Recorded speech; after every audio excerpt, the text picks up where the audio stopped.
महाराष्ट्र मंथनमध्ये आपलं सगळ्यांचं स्वागत.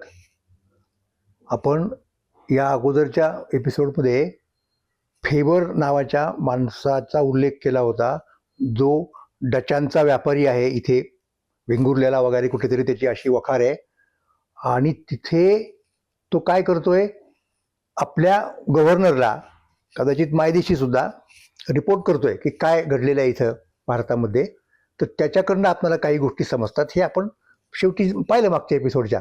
त्यातला एक महत्त्वाचा मुद्दा म्हणजे महाराजांच्या क्षत्रियत्वासंबंधी उपस्थित करण्यात आलेली शंका, त्याचाही उल्लेख फेबर करतोय. आता पहा कशी गंमत आहे. ही तर चर्चा आपण पुढे नेणार आहोतच, पण त्याचबरोबर मला एक गोष्ट आपल्याला सांगितली पाहिजे की त्याच वेळेला, म्हणजे जेव्हा ही चर्चा वगैरे चालू असेल, तेव्हा महाराष्ट्रामधले अनेक लोक, सर्वसामान्य असतील किंवा आणखीन कुणी असतील, छत्रपती शिवाजी महाराजांना अवतारी पुरुष मानित होते. म्हणजे एका बाजूला क्षत्रियत्वाबद्दलची शंका घ्यायची आणि दुसऱ्या बाजूला अवतारी पुरुष मानायचं. हे कसं काय नेमकं? तर अवतारी पुरुष म्हणजे काय की आपल्याला कल्पना आहे की अवतार कल्पनेचा संबंध धर्मरक्षणाशी लागतो. कृष्णाने गीतेमध्ये काय दिलेले आश्वासन, यदा यदा ही धर्मस्य ग्लानिर्भवती भारत अभ्युत्थानम अधर्मस्य तदात्मानम सृजाम्यहम. जेव्हा धर्माला ग्लानी येते आणि अधर्माची भरभराट होते, तेव्हा मग मी काय करतो, अवतार घेतो. परित्राणाय साधूनाम विनाशाय च दुष्कृताम धर्म संस्थापनार्थाय संभवामी युगे युगे. तर ही अवतार कल्पना आपल्या परंपरेचा एक अविभाज्य घटक आहे. आणि अशा लोकोत्तर कार्य करणाऱ्या लोकांच्याकडे इतर मंडळी अवतार म्हणून बघतात. आणि तशाच प्रकारे छत्रपती शिवाजी महाराजांकडे सुद्धा तेव्हा तसं पाहिलं गेलं ते अवतार आहेत. मग अवतार आहेत म्हटल्यानंतर पुढचा प्रश्न येतो की कोणाचा नेमका अवतार, विष्णूचा मानायचं की शिवाचा मानायचं? तर ही सुद्धा आपल्याला गोष्ट पाहिली पाहिजे. पण मुळात ही कल्पना कशी आली? यदा यदा ही धर्मस्य, त्या धर्माला किंवा एकूणच सगळ्या या गोष्टींना जे ग्रहण लागलं ते का लागलं, हे सांगताना एका आणखी कल्पनेचा उपयोग लोक करतात आपल्या परंपरेमध्ये. ती कल्पना म्हणजे कलियुग, कळीकाळ असं म्हटलं जातं. आणि ते घेऊन आपण पुढे जाऊयात, ही कल्पना घेऊन. आता अशाच प्रकारचा आधार आपणाला शिवाजी महाराजांच्या राज्याभिषेकासंबंधीचा विचार करताना संत साहित्यातून मिळू शकतो. आणि तो म्हणजे नामदेव महाराज आणि ज्ञानेश्वर महाराज यांच्याकडनं. ज्ञानेश्वर महाराज, नामदेव महाराज यांचा संबंध इथे कुठे पोचतो, कसा पोचतो असं एखाद्याला वाटेल. तर त्यासाठी मला ज्ञानेश्वरीचा आधार घ्यावा लागेल, नामदेवरायांच्या अभंगांचा आधार घ्यावा लागेल.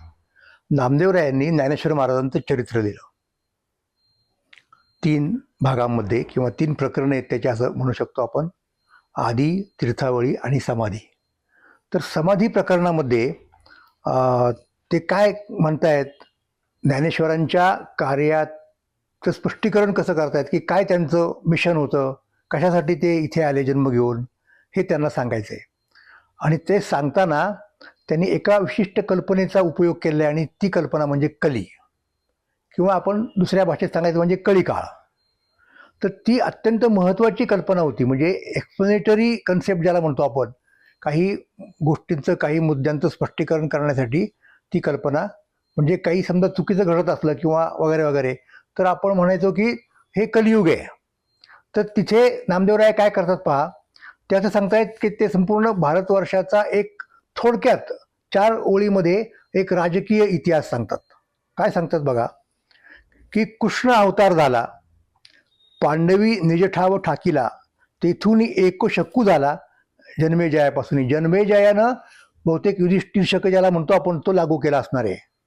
तर तो एक शककर्ता होऊन गेला जन्मेजय. तयामागे विक्रमशक, पुण्यपवित्र सकळ लोक, कलियुगी पुण्यश्लोक उज्जैनिये नांदती.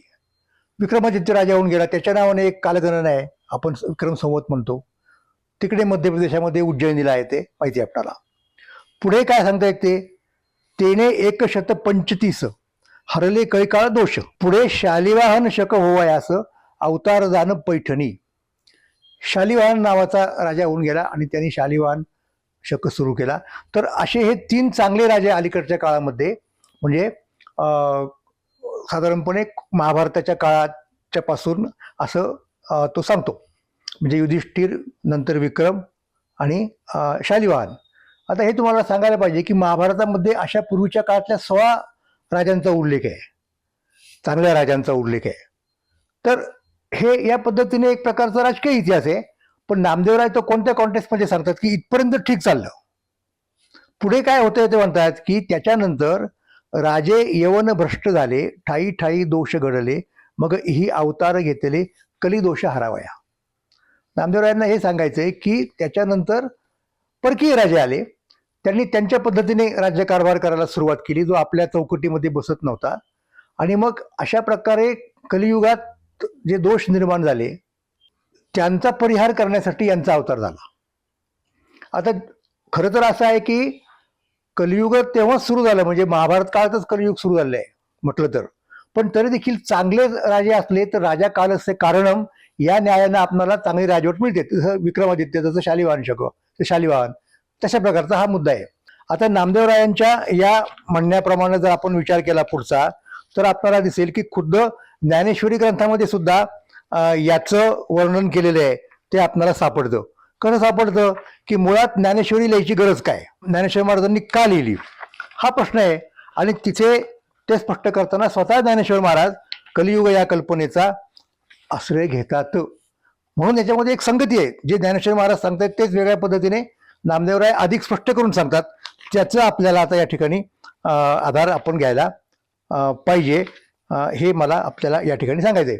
आणि हे कुठे मिळतं आपल्याला, तर ज्ञानेश्वरी संपताना समारोपाच्या ज्या ओव्या आहेत तिथे ज्ञानेश्वर महाराज सांगतायत की ही जी परंपरा आहे, या ज्ञानाची परंपरा, गुरु परंपरा, ही थेट शंकरापासून चालत आली आहे. शंकरांना ते आदिगुरु म्हणतात. मग शंकराच्या नंतर मच्छिंद्रनाथ त्यांचे शिष्य, तो उपदेश शंकराचा मुळात चालत आलेला मच्छिंद्रनाथांनी गोरखनाथांकडे संक्रमित केला. गोरखनाथांकडे गहिनीनाथांकडे, गोरखनाथांनी गहिनीनाथांकडे, गहिनीनाथांनी निवृत्तीनाथांकडे, आणि निवृत्तीनाथांचे शिष्य ज्ञानेश्वर महाराज. आता इथे कुठे फरक पडला नेमका, सांधा कुठे बदलला गेला, तर गहिनीनाथांनी निवृत्तीनाथांना एक गोष्ट सांगितली. काय सांगितली ती अत्यंत महत्वाची आहे. गहिनीनाथ निवृत्तीनाथांना असं म्हणाले की आतापर्यंत हा नाथ परंपरेत चालत आलेला जो उपदेश आहे तो एका गुरुनी एका शिष्याला सांगायचा निवड करून, मग त्याने त्याच्या पुढच्या एखाद्या शिष्याला सांगायचा, असं एक मर्यादित स्वरूपात ठेवलं होतं. परंतु आता काळ बदललेला आहे. या पद्धतीचा उपदेश चालणार नाही. आपल्याला त्याची व्याप्ती वाढवली पाहिजे, सर्वसामान्य माणसांच्या पर्यंत ते पोहोचवलं पाहिजे. हे कोण सांगतंय कोणाला, हे गहिनीनाथ सांगतात निवृत्तीनाथांना. तेने म्हणजे त्या गहिनीनाथांनी कली कली तू भूता आला देखून निवृत्ता. कळी आला, कसा आला, कलीचं म्हणजे तिथे त्यांनी त्याची क्रिया सांगितली, त्याचं एक प्रकारचं क्रियापदात रूपांतर केलं. म्हणजे ते सगळं वाईटाचं प्रतीक आहे असं त्याचा अर्थ होतो.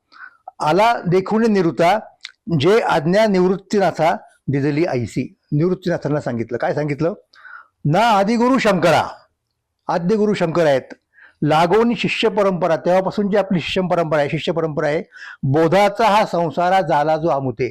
हा जो बोधाचा संसार चालत आलेला आहे शंकराच्या पासून, तो घेऊन आघवा, तो सगळा घे आणि काय कर, कळी गिळतया जीवा. कळी लोकांना गिळायला आलेला आहे. सर्व प्रकारे धावा करिपा वेगी, सगळ्या प्रकारे त्यांना तो दे, धावा करिपा वेगी. ही आज्ञा कुणी कोणाला केली, ही आज्ञा गहिनीनाथांनी निवृत्तीनाथांना केली. मग त्याच्यावरती ज्ञानेश्वर महाराज म्हणतात की आधीच तो कृपाळू, निवृत्तीनाथ आधीच कृपाळू आहेत, वरी गुरु आज्ञेचा बोलू. आणि गुरुजींनी त्यांना ते सांगितलं. मग काय बोलता, झाला जैसा वर्षा काळू खवळणे मेघा. म्हणजे निवृत्तीनाथांनी गीतेवरती तो उपदेश गीतेच्या माध्यमातून सगळ्यांना सांगायला सुरुवात केली वर्षा काळासारखी. जसं पाऊस पडतो की नाही तसं, म्हणजे सगळ्यांना. मेघ असा विचार करत नाही, लक्षात घ्या. मेघवृष्टीने करावा उपदेश, परी गुरुने न करावा शिष्य, असं तुकाराम महाराज म्हणतात. ही परंपरा जी आहे ती अशी एक गुरु एक शिष्य अशी परंपरा राहिलेली नाही. नंतर सगळ्यांना उपदेश करायचा. म्हणजे चांगल्या जमिनीतच फक्त पाऊस पडतो आणि बरड जमीन आहे खडकाळ्याची ते पडत नाही असं नाही. पर्जन्य पडावे आपुल्या स्वभावे, आपुल्याला दैवे पिके भूमी. जमिनीत जर मगदूर असेल तर ती जमीन पिकेल, पण पर्जन्य समदृष्टीने सर्वत्र वर्षतो. तशा पद्धतीने निवृत्तीनाथांनी सगळ्यांना सांगायला सुरुवात केली. आणि ज्ञानेश्वर महाराज म्हणतात की तिथे मी पण होतो, मीही ते ऐकलं, आणि आता मी त्यांच्याकडनं जे घेतलं तेच आता जणू काही सगळ्यांना सांगतोय. आणि परत तेच सुरू केलं, पर्जन्याचं रूपक घेतलं. मग अर्थाचे निवरसे गीतार्थ ग्रथन मिसे सांगितला वर्षला शांत रसे तो हा ग्रंथ. मी गीतेच्या माध्यमातून, ज्ञानेश्वरी म्हणजे गीतेचा अर्थ आहे, त्याच्या माध्यमातून सगळ्या कळीकाळाने ग्रस्त झालेल्या, त्रस्त झालेल्या लोकांना शांत करण्यासाठी हा ग्रंथ सांगितला, हा उपदेश केला. म्हणजे कली ही कल्पना तिथली आहे. मग आता तीच नामदेवरायांनी उचलली आणि ते सांगतायत की नेमकं काय आहे, आणखीन अधिक स्पष्ट केलं. ते कली काय आहे नेमका, तर त्यांनी कलीचं आयडेंटिफिकेशन परकीय सत्तेशी केलं की हाच तो कली आहे, हेच ते कलियुग आहे आणि त्याच्यातनं बाहेर पडायचं आहे. म्हणून एक आध्यात्मिक उपाय हा ज्ञानेश्वर महाराज सांगतायत. कळीपासून रक्षण करण्यासाठी मग हे अवतार घेतले आणि कळीपासून लोकांना वाचवलं, असं नामदेवराय सांगतात. आता इथे ज्ञानेश्वर महाराजांनी तेच सांगितले.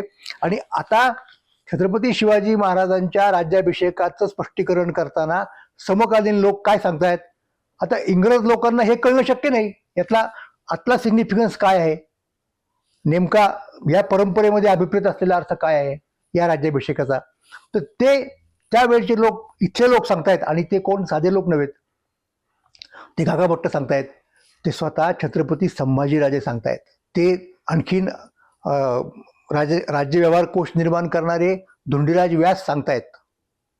आणि ते सगळे सांगताना काय करतात, किंवा शिवभारतकारही सांगतायत, सांगताना काय करतायत, या कलियुग नावाच्या संकल्पनेचा आधार घेत आहेत. म्हणजे ज्ञानेश्वर महाराज, नामदेवराय, तर थेट तुम्हाला ही आत्ता मी सांगितलेली जी मंडळी आहेत त्यांच्यापर्यंत ती परंपरा आहे की इथे जर काही क्रायसिस असेल, जर काही संकट असेल, तर त्याचं प्रतीक म्हणून कली येतो, कलियुग येतं.